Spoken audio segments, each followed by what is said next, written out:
I have many times impressed upon you, Watson, the danger of attempting to reason from insufficient evidence. So, let us review our present knowledge of this Manor House affair. A peddler, having visited the house, has almost immediately afterwards been found dead. His last message has led to the discovery that the supposedly invalid lady of the house was formerly a character impersonator on the music hall stage. A number of dummies stolen from various shops about the region have been brought by gypsies to the house, and after-dark observation has revealed them being used in some curious charade. Furthermore, somewhere about the house a three-legged dog is unaccountably being concealed. And finally, what is the significance of the midnight arrival of that muffled horseman?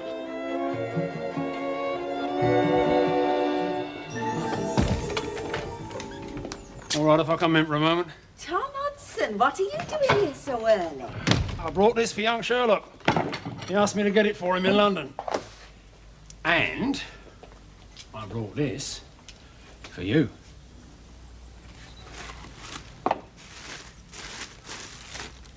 Why, Mr. Hudson, a pincushion box. In the shape of art.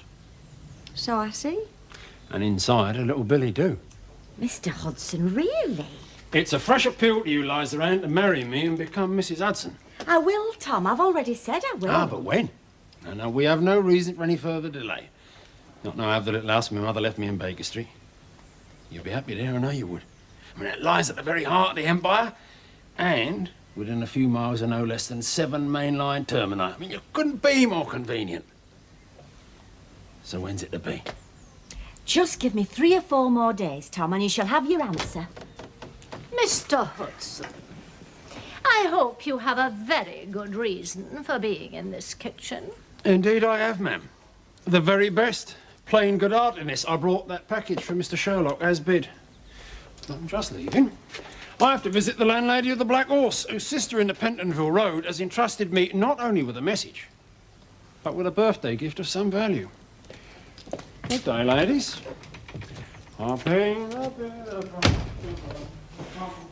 You know, Mrs. Cunliffe, there's something about railway guards that I simply cannot take to. They give themselves airs which can hardly be justified by the temporary possession of 2 flags and a whistle. And they do say they make notoriously bad husbands. Sherlock, that man Hudson brought you this from London. Oh, splendid. How kind of him. Nevertheless, I do wish you would refrain from encouraging that man. He spoons on Mrs. Cunliffe, isn't he, Mamma? I'm sure I don't know what you mean, child. One day he'll carry her off, and then he'll make me gingerbread rabbits. What do you got there, boy? That's a magnifying lens. I asked Hudson to buy it for me at Pillisher's in New Bond Street. Must have cost a pretty penny. £2. £2? Where in heaven's name did you get £2 to waste on a magnifying lens? From Grandmama. She sent me 2 sovereigns. Your grandmother did? Yes. From France. To Charlotte Whitney. Well, upon my soul, Brother Gideon. And are we not to be trusted? 2 whole sovereigns, boy. And never a penny to your aunt as provides for you. Well, not that we're interested in money. Oh. Well, the last thing we look for is money, but I do think you should have offered some small amount, some token. Gratitude, boy. Gratitude. I'm sorry, I didn't think. Oh, Brother Gideon, how can you expect a boy to think of such things? Especially a boy like him, brought up amongst people for whom money hath no meaning. People without the slightest conception of what it is to scrimp and save and deny oneself that others may never have to go without. Where's my hanky? You'd best take that magnifying lens to your room, boy. And that symbol of prodigality will only upset her the more.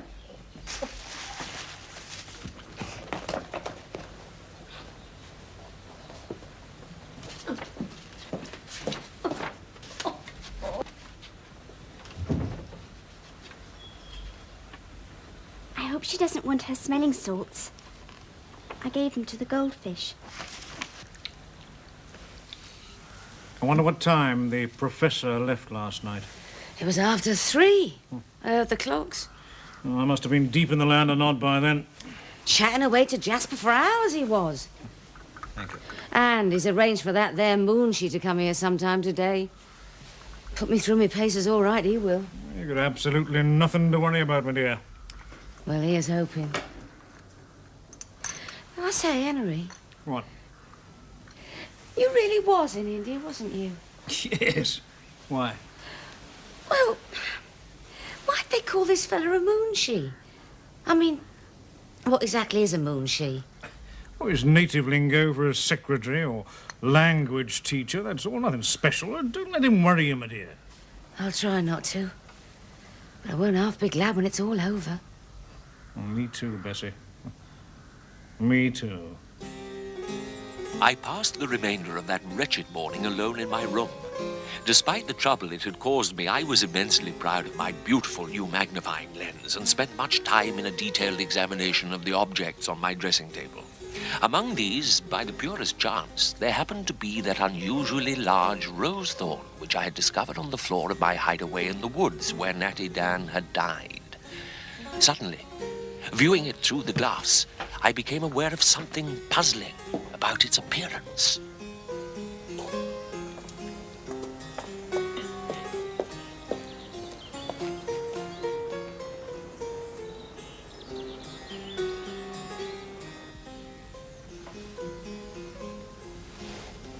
Oh, what is he doing now?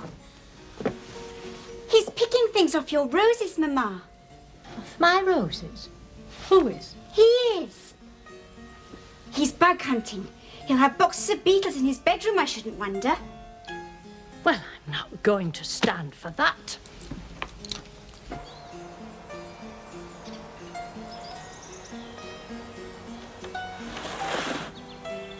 Sherlock, you just leave my roses alone. I'm not having your bedroom full of beetles. Beetles.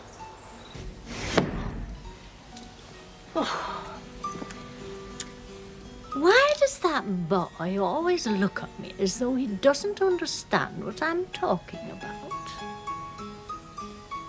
Back in my room, I examined a number of thorns I had gathered from various rose bushes in the garden. There was no mistaking the fact. The thorn I had discovered in the woods, though undoubtedly from a cultivated bush, exhibited certain minute indentations that were to be found on none of the others. I therefore determined on an experiment. Munchie must be finished by now. What time's your station master due? We should be here by noon. We best be getting down. Fruit, Oranges and pears. apples, Oh, yes. Very large, indigestible apples. games. Cards, chess, drafts. And do you prefer your house to be hot or cold? Oh, cold. All doctors say that heat is unwholesome, but cold is wholesome. Good. You are familiar with the works of Felix Mendelssohn? Yes.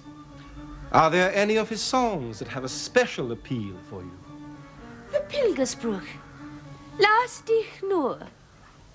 I can even sing you one written by his sister Fanny. Schöner und schöner schmuckt sich. Sie sicher Deutschland besucht. Tatsächlich. Köln, Brühl, Bonn. Sie haben soeben dort eine Statue von Beethoven aufgestellt. Aussi vous avez visité la France? Bien sûr. Paris, Versailles. C'était au mois d'août, je me rappelle. Il y avait une fête. Je pourrais même vous dire ce que portait l'impératrice Eugénie. Une robe blanche, un chapeau en soie blanche, avec un manteau et un parasol en verre. Stand.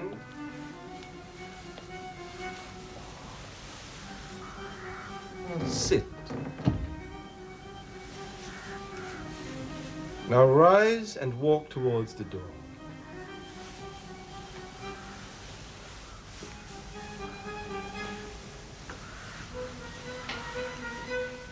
Turn and come towards me.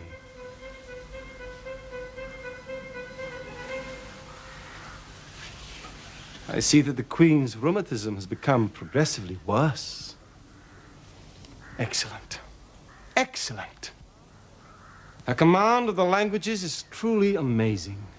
To have become so fluent in so short a time. She has a natural ear, a gift of tongues. If the rest of your plans are in as good a state of preparedness, we are indeed ready. Oh, lovely. When is it going to be? The professor told me just before he left this morning that if you passed all the Munchi's tests, my dear, we will go ahead as planned. We move in 2 days' time. Excuse me, sir. Mr. Prendergast is here. The Preston station master, gentlemen. Show him in. If you will step behind here, you will be able to observe this man.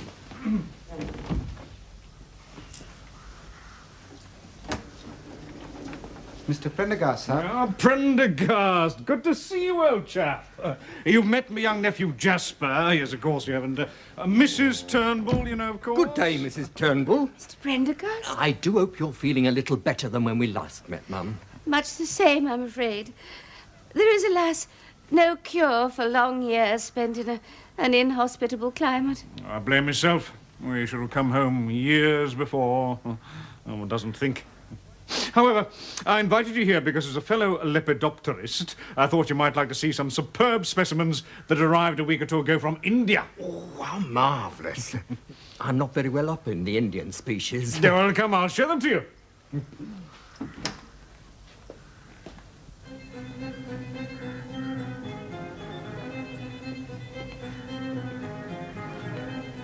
Well?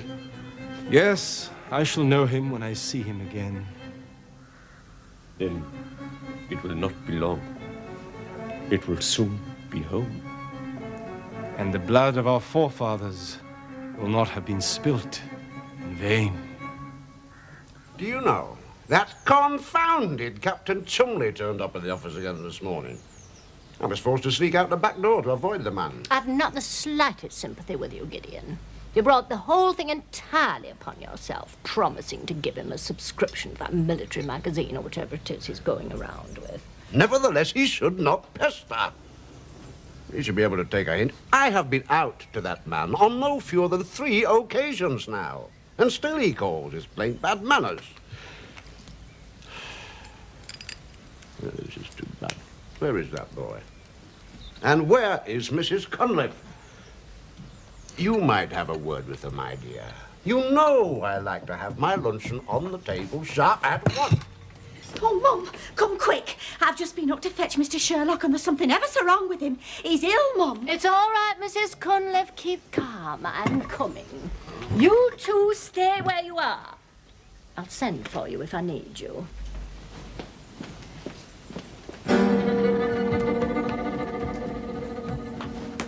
Sherlock, are you all right? Yes, I am now, Aunt Rachel. Oh, he was collapsed, Mum, and he was breathing ever so bad. How long have you been like this? 22 minutes and 15 seconds precisely. You know, it's just as I suspected. Sherlock? Your lunch is ready. Stop without me. I may be some time.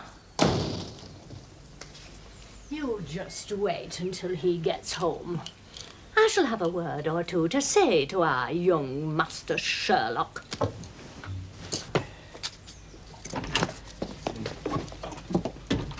John, is there any known poison that might give symptoms similar to those of tetanus? Yes. Some of the vegetable alkaloids might, for example, strychnine and the like. Strychnus nux vomica is a tree native to India and Ceylon, from the fruits of which may be extracted strychnine. A sentence from some long-lost textbook drifts back to me down the years. Then is it George, not possible mind. that Natty Dan might have died not as you thought, from tetanus, but from poisoning by some such vegetable alkaloid, some strychnine-like substance? Yes, it is possible. It's also highly unlikely. Yes, but how do you imagine such a poison might have been administered, young? I think you will find, if you carry out the appropriate tests, that this thorn contains traces of such a poison. Aha! Someone taking the leaf from the book of the Amazonian Indians, eh? They poison their arrows with curare, you know. Also a vegetable alkaloid derived from the trees of the genus Strychnus, and propel them into the skins of their victims with a blowpipe. And you think, Sherlock, that that is how Natty Dan died? Of course not. Then how? A dog with a thorn on its paw. What? It is entirely consistent with all the known facts. Well, I told you I'd found the tracks of a three-legged dog outside the hut, and that such a dog is almost certainly being concealed somewhere about the manor house. I've never heard such nonsense in all my life. If a dog has a poisoned thorn in its paw, then the poison would kill the dog. I said on its paw, not in it. Just suppose the thorn were the other way up. Well, in that case, the thorn would not be projecting into the dog. The dog would have no reason to walk three-legged. Ah, but might it not have been trained especially to do so? In order to prevent the thorn it was carrying from becoming blunted. But why would anyone go to such elaborate lengths to kill someone like Natty Dan? Precisely. Oh, I don't think they did. I think the killing of Natty Dan was pure accident. They were, if you like, experimenting on him. They are after far bigger fish. I say, you two still here? Shouldn't you be out on your rounds Yes, by we now? are just going, my But dear. John, Come the along, rose George. thorn. You will have to wait. Look, leave it there. Come back in a couple of hours. I'll see what I can do. Goodbye, my dear.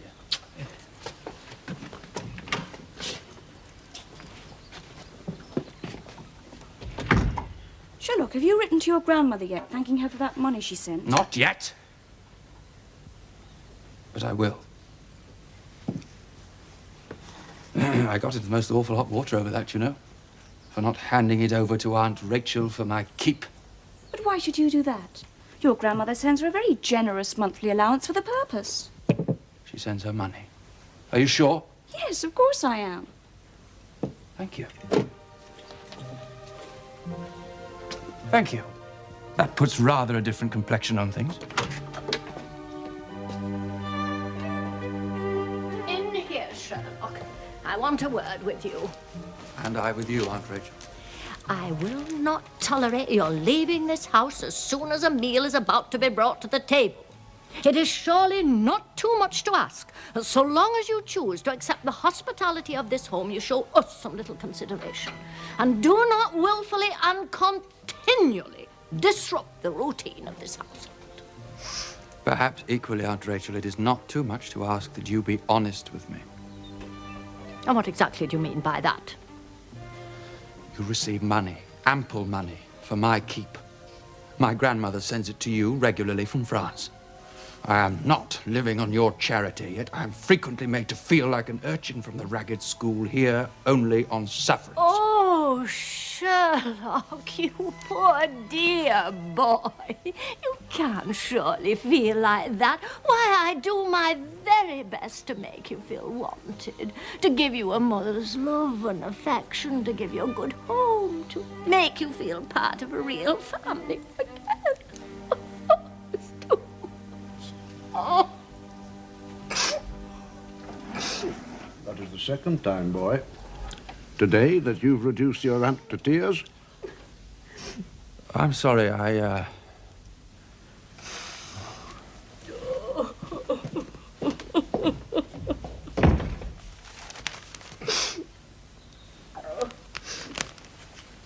know nothing of any money coming from France. Oh, did I not mention it? You most certainly did not. Oh, it's a pittance. Nevertheless, Mere pittance. in the circumstances, it might be appropriate for me to reduce somewhat my admittedly modest contribution towards his upkeep. You must do as you please, Brother Gideon. But monetary considerations have never been paramount in this house, and I hope and pray that I shall never allow them to become so. Now, you just eat that all up, Mr. Sherlock. It'll do you good. Always missing your meals like that. You'll make yourself ill, you will. Oh, and Tom, you put this in your bag for the journey. It's a meat and potato pie. Oh, beautiful. As we steam through the Kilsby Tunnel, Liza Ann, I should be thinking of you. I always get peckish when we go through that tunnel. Oh, that reminds me. Forgot to leave this for you this morning, Mr. Holmes. Thought you might like it. With my compliments. Bradshaw's Railway Guide. Thank you, Tom. That's most useful. You two and your trains. I say, funny thing, I bumped into an old pal of mine at the Black Horse this morning. Old Prendergast. He's station master at Preston now, but he comes out here a good deal, it seems.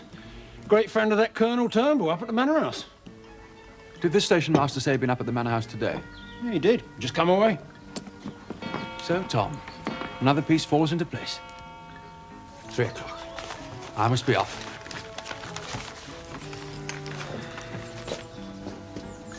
Mrs. Cunliffe, your kitchen is a haven of sanity. And as long as you're living here, you'll always be welcome in it, Mr. Sherlock. You know that. Poor lad.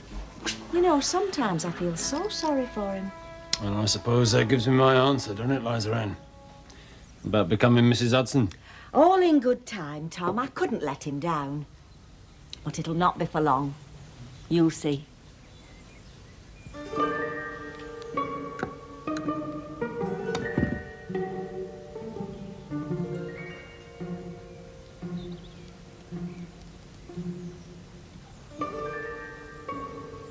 Well, you're right. Poison. A soporific vegetable alkaloid, but one with which I'm totally unfamiliar. How did you suspect a rose thorn? I didn't. Not for some time. Not till I noticed those small marks on it which indicated that it had been held in some sort of metal instrument. Then I asked myself why it might have been. You do realize that now I shall have to notify Sergeant Grimshaw. Natty Dan's body will have to be exhumed. Give me a few hours. I'm sorry, A few hours Sherlock. can make no difference to that. It is imperative that we take a closer look at the Manor House and that we do so without further delay. Yeah, we... Are you game? Well, Oh, come, John, you have to admit that to date I've been unerringly correct in my deductions. Yes, that's all very well, Then I Sherlock. shall go alone. No. No, wait, I suppose I'd better come too. If only to keep you out of mischief. That's the spirit. The flame of adventure may be guttering and low, but at least it's not totally extinguished.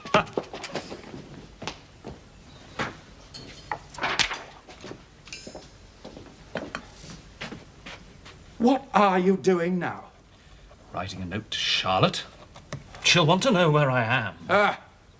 Women. Dusk was already beginning to fall when John Whitney and I finally broke cover from Pendark Woods and stepped onto Manor House lands, I carrying an old dark lantern of Dr. Sowerbutt's.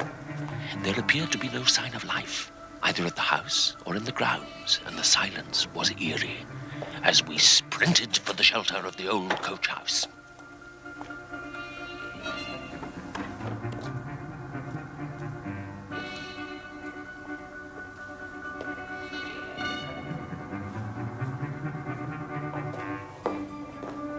I ran my eyes quickly over the Colonel's coach. A glance at its interior confirmed my suspicions that it was different from when it was sent to collect us for that interesting tea party at the Manor House.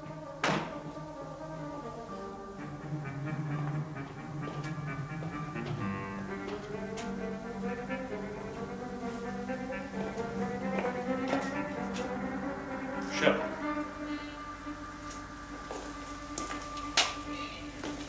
Sherlock.